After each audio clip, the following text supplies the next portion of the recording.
साबिक़ खातून अव्वल बुशरा बीबी की दोस्त के बाद उनके भाई पर भी करप्शन के इल्ज़ामात सामने आ रहे हैं। महकमा एंटी करप्शन पंजाब ने बुशरा बीबी के भाई अहमद मुश्तबा को कल बुलाया। अहमद मुश्तबा पर दीपालपुर में फ्रंटमैन ताहिर ज़हूर हैं। इनके ज़रिए सरकारी ज़मीन पर कब्ज़ा करके तामीरात करवाई गई हैं दुकानें और उन्हें लीज़ पर देकर कौमी ख़जाने को तकरीबन 20 करोड़ का नुकसान पहुँचाने का इल्ज़ाम है।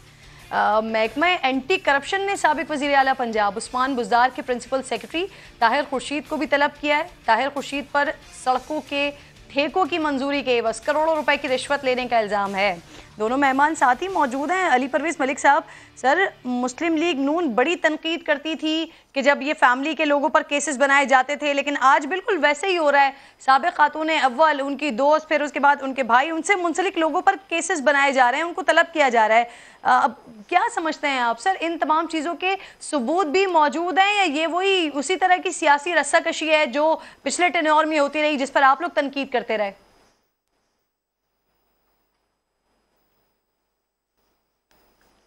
अच्छा किरण, मेरी जिस घराने के अंदर और जिस जमात के अंदर तरबियत हुई है ना, वहाँ पे वज़ादारी और बर्दाश्त की बड़ी अहमियत है। मैं आखिरी हद तक कोशिश करता हूँ किसी के ज़ाती मामलात के अंदर ना जाऊँ, पर मेरी गुजारिश आपसे सिर्फ इतनी होगी कि एक सेकंड के लिए ये भी नज़र दौड़ा लें कि इस रीसेंट पास्ट के अंदर पाकिस्तान तहरीके इंसाफ ने किस किस्म की यलगार बेगम कलसूम नवाज, उनकी जो तबीयत जब ख़राब हुई, उनकी इलालत के ऊपर और मरियम नवाज साहिबा के ऊपर बहुत पहले नहीं, अभी चंद साल पहले उन्होंने किस किस्म की यलगार की हुई थी, जब वो भी कोई सियासी ओहदा नहीं रखती थी। और उसके बाद आज जब उनकी अपनी इमरान खान साहब ने ये बयानिया बनाने की कोशिश की कि जी फर्स्ट लेडी जो पहले इमरान खान साहब की एहलिया जो थी बुशरा बीबी, उनके ऊपर इस तरह से बातें नहीं कसनी चाहिए, तो मैं गुजारिश ये करूंगा, हर चीज की एक लिमिट होती है। जब आप वो लिमिट क्रॉस करते हैं और उसके बाद आप अगले के ऊपर इसी तरह कीचड़ उठाते हैं तो मजबूरन फिर अगले को भी उसका जवाब देना पड़ता है।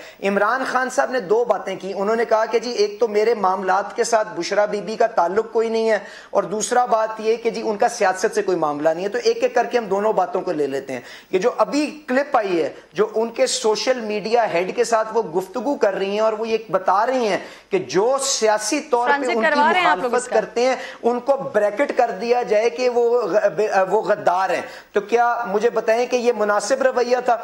उसके बाद दूसरी बात ये कि वो तोशा खाना की घड़ियां बेचती हुई दुबई के अंदर पाई जाएं, वो आपके लोगों के साथ अंगूठियां और हार और उसकी पता नहीं क्या क्या डिमांड्स करती रहे और अंगूठीरे की वो बड़ा साइज होने की कंप्लेंट करती रहे और उसके बाद फाइलों को टायर लग जाएं। तो उसके बाद अगर कोई बंदा इस किस्म के सियासत के मामलात के अंदर, रियासत के मामलात के अंदर मदाखलत करेगा, अपनी जो जगह है उसको इस तरह से अब्यूज करेगा, तो क्या उसके ऊपर क्रिटिसिज्म नहीं उठेगा?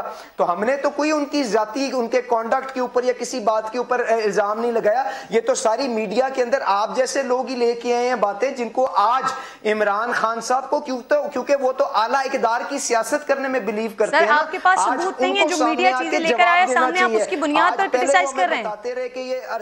अली साहब, सबूत आप लोगों के पास कुछ भी नहीं है क्या?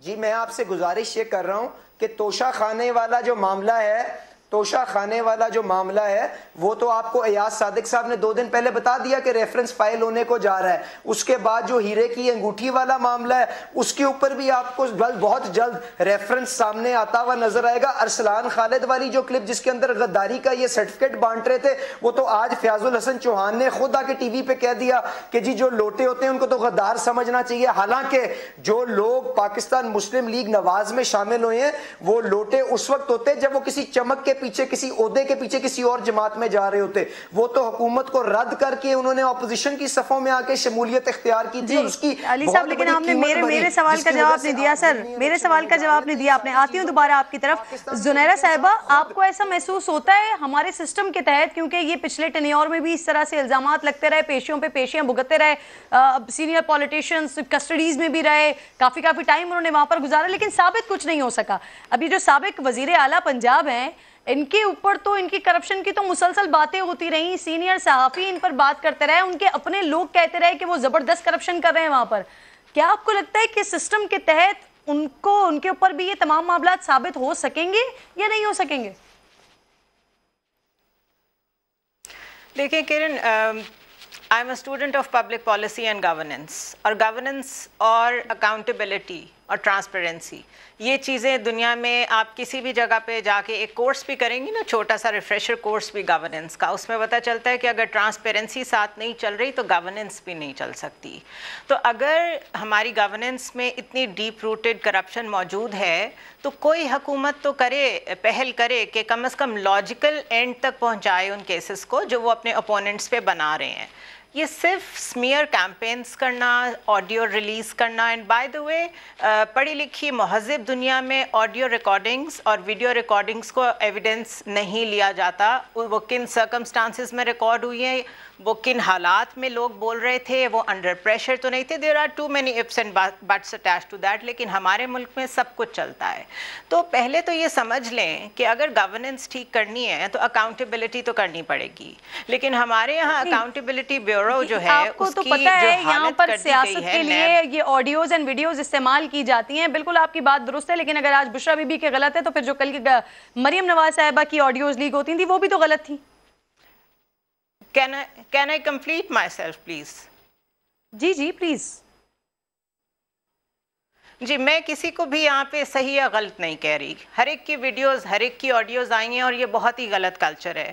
میں یہ کہنے کی کوشش کر رہی ہوں جب آپ کسی کے خلاف کیمپین چلاتے ہیں تو یہاں پہ کوئی لاجیکل اینڈ تک تو نہیں جاتا، کم از کم بدنام تو ہو جاتا ہے نا. اتنا تو فائدہ اوپوننٹ کو پہنچتا ہے. تو پھر آپ بتائیں بچہ کون ہے؟ کیا عمران خان کی پارٹی میں سے کوئی بچہ ہے؟ کیا نواز شریف کے خاندان میں سے کوئی بچہ ہے؟ سبھی نے ایک دوسرے کے ساتھ وہی کچھ کیا جو ہو رہا ہے. لیکن جو اصل میں جس اکاؤنٹیبلٹی کی بات کر رہی ہوں وہ ہے کہ اگر کسی نے واقعی کرپشن کی ہے اس کو پکڑے جانا چاہیے. اگر عثمان بزدار نے کرپشن کی ہے پلیز آپ اس کو آج فائل کریں، آج انہیں پکڑیں تاکہ ہم بھی دیکھیں کہ کہاں پہ انجام ہوتا ہے، کہاں پہ جا کے معاملہ ختم ہوتا ہے. لیکن اگر ساتھ ہی آپ کو یہ نظر آ رہا ہو کہ نیب میں آج منڈے کو کیبنٹ نے سیکنڈ بل امینڈمنٹ بل جو اپروو کیا ہے اس کے تحت پریزیڈنٹ سے پاورز لے لی گئی ہیں کہ اکاؤنٹیبلٹی کے وہ ججز نہیں مقرر کر سکتے، پھر کیسز ختم کر دیے گئے ہیں. آئی ایم ایف کو کہنا پڑ رہا ہے as a pre condition to your loan کہ اگر آپ یہ کریں گے، آپ اپنی اینٹی کرپشن ٹاسک فورس کو ایکٹیو کریں گے تو ہم آپ کو ٹرانش دیں گے اور تبھی آپ فیٹف سے باہر نکلیں گے. تو where are you taking the country? اس میئر کیمپین کا کیا فائدہ ہو رہا ہے؟